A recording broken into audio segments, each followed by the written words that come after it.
First of all, I'd like to take the opportunity to honor the family's request and letting everybody know that this past week, the love and support that they've received has not gone unnoticed.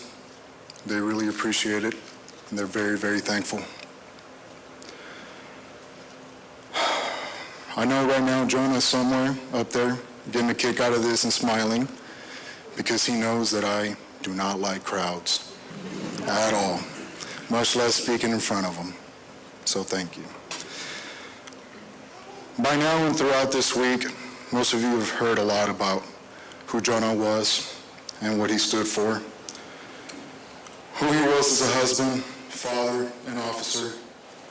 So forgive me if I sound repetitive, but it's my sincere hope that by the time I am done speaking, I help you have a better ingrained image and understanding of who Jonah Oswald was.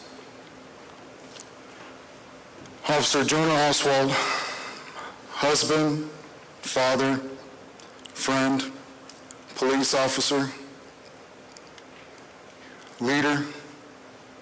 He was brave, selfless, honorable, respectable, talented, and skilled.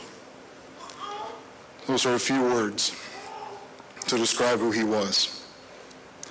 What do you say about an individual who was such a living example of integrity and righteousness? An individual who changed lives on a weekly basis without even realizing it. Jonah would not want me to stand here and tell you that he was perfect, but he would want me to stand here and tell you how he tried. Born in California, and through a series of events ended up in Kansas City with his wife, Hannah, who he loved very much.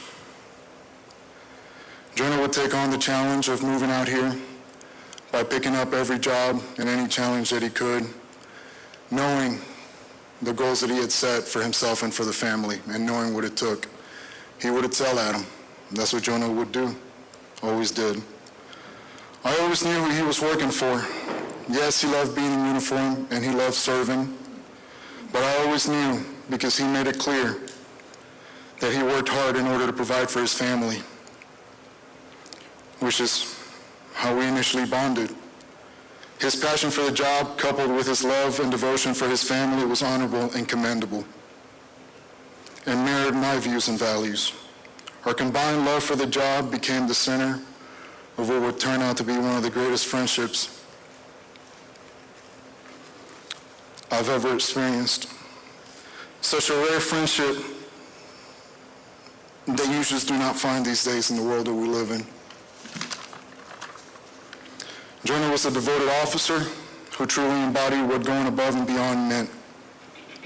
I witnessed him more than a few times drive a young lady to safety after being a victim of domestic violence.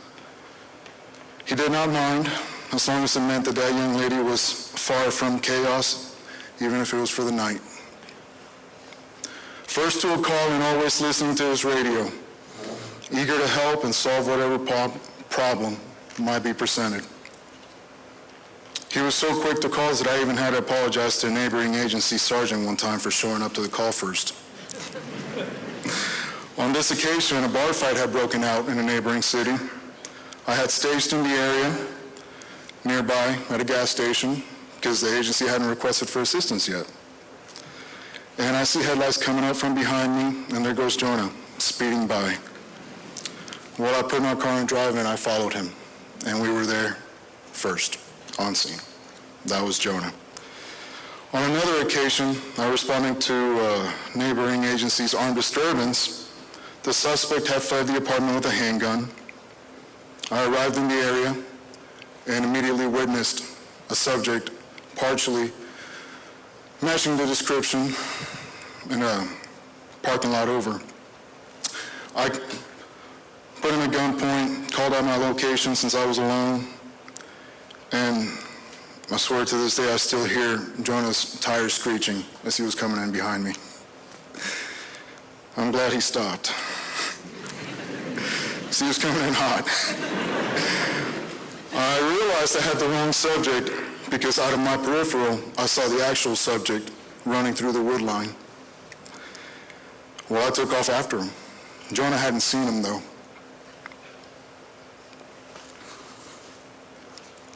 And when I took off after him, he followed me, not questioning me. He followed me, trusting that I knew what I was doing. The subject was taken into custody, and we found a gun dumped in the woods promptly after that. Jonah was a devoted husband and father. He enjoyed taking trips with his family and making time for his family where he could. Often I see him making time on duty to speak with Hannah and FaceTime her and the kids, either to say goodnight or whatever the topic was for the night. Often he'd talk about how much he wanted to be more available for his family. More often than not, in the rare occasion that Jonah had a full set of days off, he would tell you how he had made some time for his family, either by watching a movie or taking Hannah out on a date. He enjoyed it. That's who he was. He would voice how blessed he felt to have Hannah by his side and in his life. He would voice that Hannah was too good for him while smiling, and I knew that he meant it. Jonah was a devoted friend, always willing to help. Did not matter what the task was.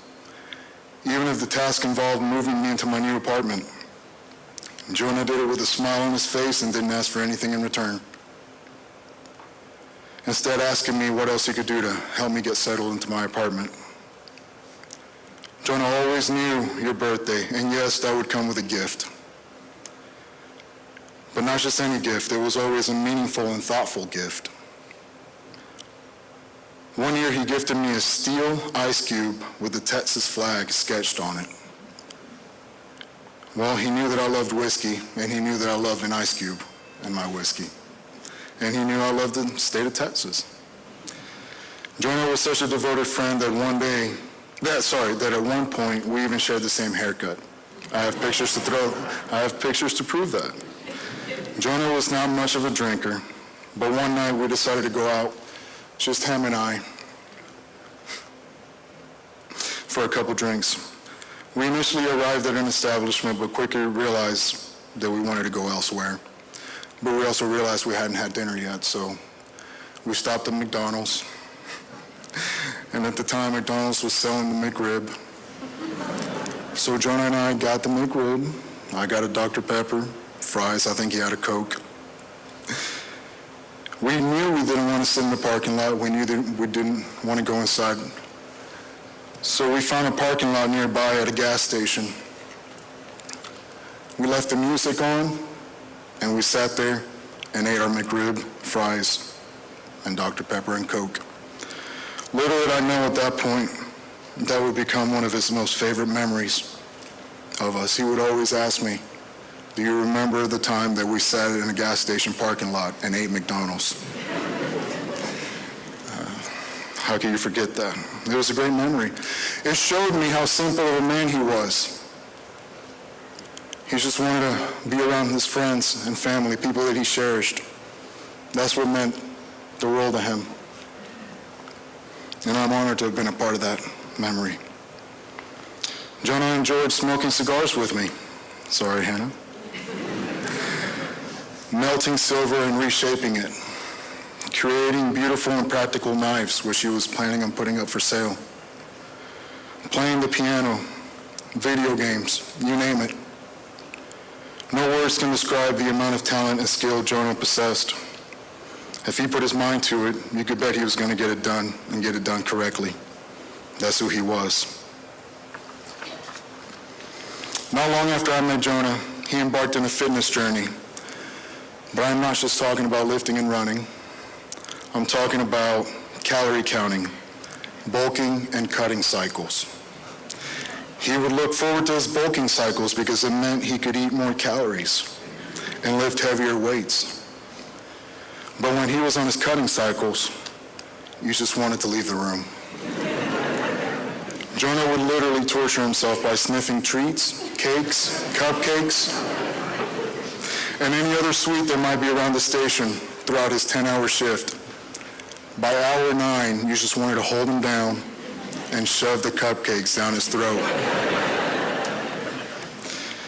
Jonah would also purchase sweets for the house and have Hannah hide them throughout the house so he would not binge. Jonah would promptly turn around and harass Hannah, though, in the most loving way, in order to get her to disclose where the treats were hidden. When he would then binge on his sweets, he would get in the fetal position and lay on the couch because he was so painfully full. Or he'd walk around and call himself disgusting and chubby while pacing back and forth and grabbing his fat.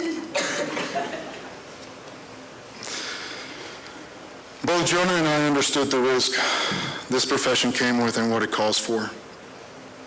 That understanding strengthened our bond. Jonah would not want to be remembered as a man who loved life.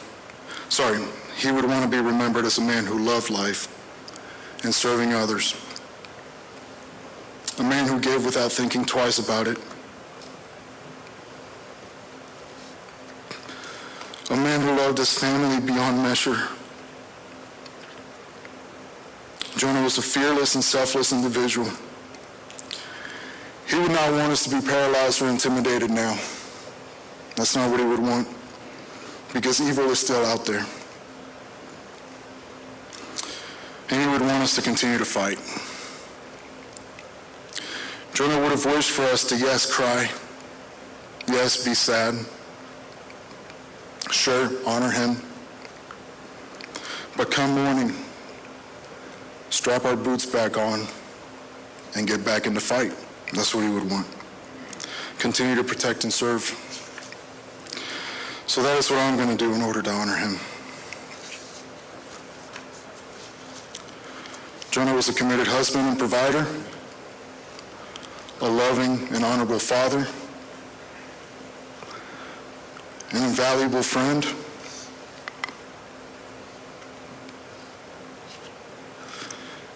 and he was my brother. I would encourage everybody to take the time to understand how Jonah lived his life and the way that he went about it. I promise you won't be disappointed. He made me a better man, and I know that he's made other people better around him, whether he realized it or not. He was young, but boy, he was ahead of his years. I would encourage you to never lose your sense of humor. He was a funny man, and it was welcomed, even when you didn't know that it was welcomed. I would encourage everybody to take a page out of his book, that book being his life, because it's a book worth reading. Thank you.